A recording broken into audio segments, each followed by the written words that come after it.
മധുര യാത്ര ചെയ്ത സമയത്ത് കഴിച്ചിട്ടുള്ള കുറച്ച് സ്വീറ്റിനെ പറ്റിയാണ് കേട്ടോ ഇന്ന് പരിചയപ്പെടുത്തുന്നത്. ശിവല്ലിപുത്തൂർ പാൽക്കോവ എന്ന് കേട്ടിട്ടുണ്ട്. പാൽക്കോവകളിലെ ഏറ്റവും സൂപ്പർ ടേസ്റ്റി ആയിട്ടുള്ള ഒരു പാൽക്കോവ കിട്ടുന്ന സ്ഥലം എന്ന് പറയുന്നത് ഈ ശിവല്ലിപുത്തൂറാണ് കേട്ടോ. ഇവിടുത്തെ പാൽക്കോവ ഭയങ്കര അധികം പ്രസിദ്ധമാണ്. ഇവിടെ ഒരു ക്ഷേത്രമുണ്ട്, ആണ്ടാൾ അമ്മൻ ക്ഷേത്രവും വളരെ പ്രസിദ്ധമായിട്ടുള്ള ഒന്നാണ്. അപ്പോൾ ഞാൻ കുറേ നാളായിട്ടൊരു ആഗ്രഹമായിരുന്നു എനിക്ക് ഈ പാൽക്കോവ ഒന്ന് കഴിക്കണമെന്ന്. അപ്പം അങ്ങനെ വാങ്ങിച്ചിട്ടുണ്ടായിരുന്നു. അതിൻ്റെ കൂടെ തന്നെ ഈ റെഡ് കളറിലുള്ളത് ക്യാരറ്റ് പാൽക്കോവയും മറ്റത് ശർക്കര ചേർത്തിട്ടുള്ളതായിരുന്നു. മൂന്നും നല്ല ടേസ്റ്റ് ഉണ്ടായിരുന്നു. നമ്മൾ സാധാരണ ഇവിടങ്ങളിലൊക്കെ കഴിക്കുന്ന പാൽക്കോവയിൽ കാട്ടി എന്തോ ഒരു വ്യത്യാസം എനിക്ക് ഇത് ഫീൽ ചെയ്തിട്ടുണ്ടായിരുന്നേ. അപ്പം മധുര പോകുമ്പോൾ ഇതെന്തായാലും ഒന്ന് ട്രൈ ചെയ്ത് നോക്കണേ.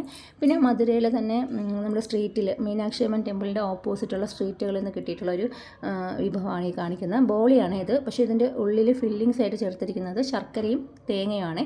3-4 ടൈപ്പ് വെറൈറ്റി ബോളി അവിടെ ഉണ്ടായിരുന്നു കേട്ടോ. അപ്പോൾ ഇത് ശർക്കര വെച്ചിട്ടുള്ളതായിരുന്നു. കുറച്ചുകൂടെ തിക്കായിട്ടാണ് നമ്മളിവിടെ തിന്നായിട്ട് പരത്തുന്ന സമയത്ത് ഇത് അവർ തിക്കായിട്ടാണ് ചെയ്തേക്കുന്നത്. പിന്നെ ഈ ബോളി എന്ന് പറയുന്നത് നമ്മൾ സാധാരണ കടലപ്പരിപ്പ് ഉള്ളിൽ വെച്ചിട്ടുള്ളതാണ്. നമ്മൾ ഇവിടുത്തെ ബോളിയുടെ ടേസ്റ്റ് ഉണ്ടായിരുന്നു, പക്ഷേ കുറച്ച് കട്ടിയായിരുന്നു എന്നേ ഉള്ളൂ. ഇത് നല്ല ടേസ്റ്റ് ഉണ്ടായിരുന്നു, നല്ല നെയ്യുടെ ടേസ്റ്റ് ആയിരുന്നു കേട്ടോ മുന്നിലുണ്ടായിരുന്നത്. പിന്നെ കരിപ്പെട്ടിയും ശർക്കരയും ചെയ്തിട്ടുള്ള ഒരു ബോളി കൂടെ കഴിച്ചിട്ടുണ്ടായിരുന്നു കേട്ടോ. അതിൻ്റെ വീഡിയോ എടുക്കാൻ പറ്റിയിട്ടുണ്ടായിരുന്നില്ല. നല്ല ടേസ്റ്റ് ഉണ്ടായിരുന്നു. ഏറ്റവും കൂടുതൽ എനിക്ക് ഇഷ്ടപ്പെട്ടത് അതായിരുന്നു, കരിപ്പെട്ടിയും തേങ്ങയൊക്കെ ചേർത്തിട്ടുള്ളത്. പിന്നെ ഇത് പാൽ ബണ്ണെന്ന് പറഞ്ഞിട്ട് തന്നിട്ടുണ്ട്. ഇതെനിക്ക് അത്രയ്ക്ക് ഇഷ്ടപ്പെട്ടിട്ടുണ്ടായിരുന്നില്ല. സാധാരണ ബണ്ണിൽ ഷുഗർ സിറപ്പ് ഒഴിച്ച് തരുന്നതായിരുന്നേ. അപ്പോൾ ഇതെനിക്ക് അത്ര ഇഷ്ടപ്പെട്ടിട്ടുണ്ടായിരുന്നില്ല. പിന്നെ ഫേമസ് ആയിട്ടുള്ള ജിഗർദണ്ഡ എന്തായാലും മധുര പോയി കഴിക്കാൻ മറക്കരുത്. അപ്പോൾ ഇന്നത്തെ വീഡിയോ ഇത്രയൊക്കെ തന്നെയാണ്. ചാനൽ വീഡിയോ ഒന്ന് സബ്സ്ക്രൈബ് ചെയ്യണേ. താങ്ക്